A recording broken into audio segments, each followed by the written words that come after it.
Hey guys, so in this video we're going to be sharing with you one of the best formations in the game, and if you're not using this formation you definitely need to give it a try and you need to have it in one of your game plans so you can use this formation at any point in a game and it's really going to change your fortunes during that match. So as always, show your support, make sure you drop a thumbs up and make sure you subscribe and make sure you turn on the notifications bell so that you know when we release new videos.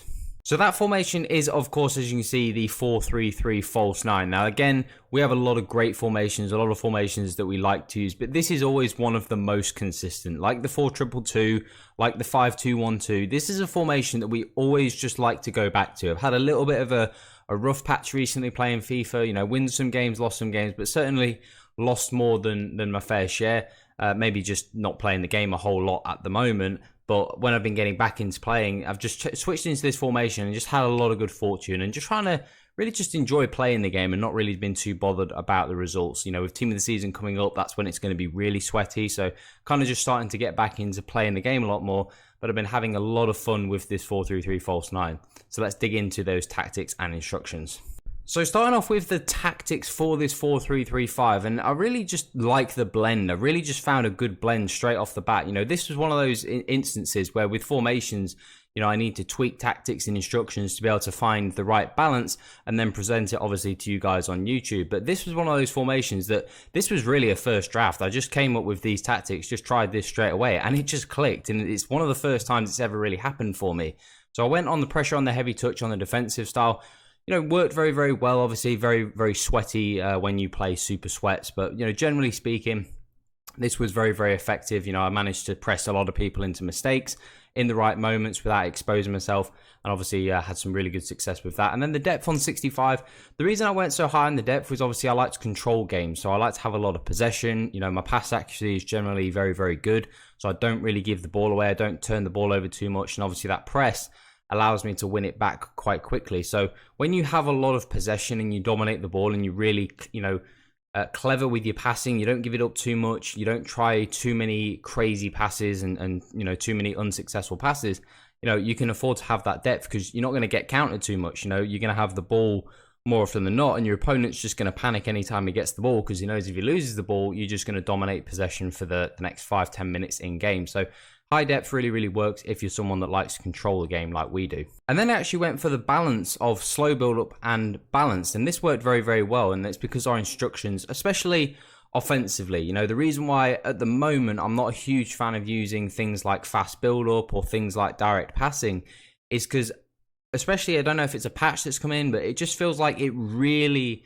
pulls your players out of position a lot. Like it always used to sort of drag midfielders forward and fullbacks forward on occasion, especially the more you have the ball, like the more, you know, consistent possession you have, the higher up your team gets. And obviously the higher up the field your team gets on a consistent basis, you then players are a little bit more out of position than normal. So being on that slow build-up and balance meant that there are certain players, like the fullbacks, like the CDMs, were staying in position. That was really important because when you play against really sweaty people, you've got fullbacks out of positions and you've got, you know, midfielders out of positions and whatnot. It just can be very easy for opponents to counter. But playing on that slow build-up and balance, you know, with the instructions dictating what players go forwards, just allowed us to have that really good balance of creating chances, pressing people into mistakes, dominating the game, and just creating chances as well without being too open defensively. So it really gave us a nice blend. But the play style was really important because if you're someone that likes to just bang through balls and whatnot all the time, then this sort of combination of slow build up and balance doesn't work. So it really is the play style that suits very, very important. And then last but not least, the width, we've got 60. You know, I've kind of really gone away from using a super wide width. I used to like using super wide width on wingers, obviously making sure they're on the byline all the time. But again, the drawdown to that and something that I've noticed recently is it really opens that midfield up. And it's something that just seems to have really happened very, very recently. It's more obvious that your midfield gets exposed very, very easily. So I've decided to sort of go away from the 70, 80, 90 width in these sort of wing formations and go to sort of 55, 60. Don't really recommend going more than that because that's when you start to notice those gaps in that midfield. And then the players in the box on 5 because the instructions are going to dictate. Corners on 3, you want to have that balance between, you know, swinging it in if you've got a corner routine or going short, and then the free kicks on 1. So now before we go into the instructions, if you're enjoying the content so far, make sure you drop a thumbs up. And if you do have any questions and any thoughts on any videos you'd like to see coming up in the future, make sure you let us know down in the comment section. So let's go on into the instructions. So pretty much the standard stuff, of course, with the keeper, sweeper keeper, and comes to crosses, and really the same on the whole of the back four, all of them on stay back while attacking, and all of them on overlap, as we alluded to in the tactics. The tactics really dictate who goes where. So we want the defenders obviously all staying back, making sure they're in position, hence why they're not on direct passing.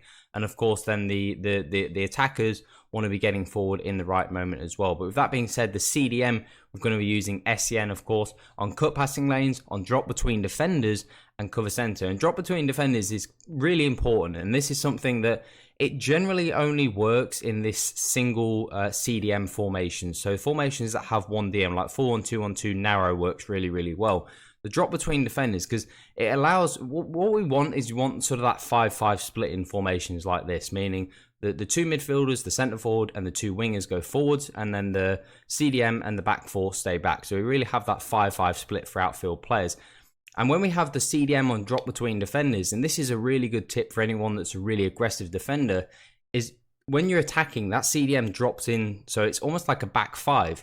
And then you can drag, if you're someone that has a tendency to drag players out of position, make sure you drag SEN in this instance, make sure you drag your CDM out, and you leave your back four in position, and you can just drag your CDM out to come and press the ball. So it just really gives you that opportunity to make sure that your back four is always in position, and you're not dragging a centre back out of position, because obviously you know that is a bad mistake to make, and that's a big mistake that a lot of people make defensively.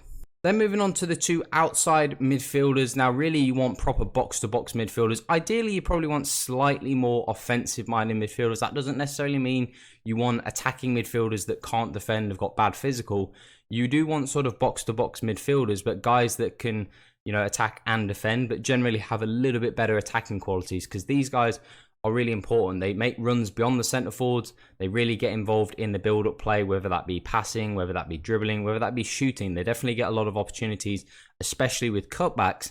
They really work their way into the box. So obviously they're on balanced crossing runs, so sometimes when they get in there, you've got to have the confidence to pull the trigger, whether it's left foot, right foot, that they're going to be able to finish it. Sometimes they need to slide the ball forwards in a through ball to Mane, to Van der Sar, to Mbappe, whoever it may be. So they've got to have that ability to attack. But sometimes when they get back in position, obviously you want guys that are strong, good interceptions, that can really make those key interceptions as and when you need. Then moving on to the striker, of course, you know, Mbappe doesn't play this role too well. Obviously, we all know Mbappe is all about just running in behind with pace, with skill, you know, and that's sort of his job. But in this false nine role, he doesn't do an amazing job for me, but I tend to put Mane in this centre forward role and stick Mbappe out on the left wing. That works really, really well for me. But this centre forward is really, really important. So arguably the most important player in the position. So if you've got like a Eusebio or a Pele or someone like that plays that false nine role exceptionally well, because this guy really creates all the space for the rest of the team. And it's actually the wingers that are extremely important and actually score a lot of your goals. This centre forward generally gets most of the assists, but he's the one that drags DMs, he drags centre-backs out of position, midfielders. He really creates that havoc and allows those wingers and allows those centre midfielders that space in behind, because that centre forward dropping off the centre-backs, people drag the centre-backs out, and then it leaves the space for any of the other players that we mentioned to run in behind. So stay central, and that false nine works very, very well. And then, as we mentioned, when it comes to the wingers, obviously these guys want to be on cut inside. That's really, important. So they're making those runs. The likes of Mbappe, let's say he drags one centre-back out of position, let's say the right centre-back.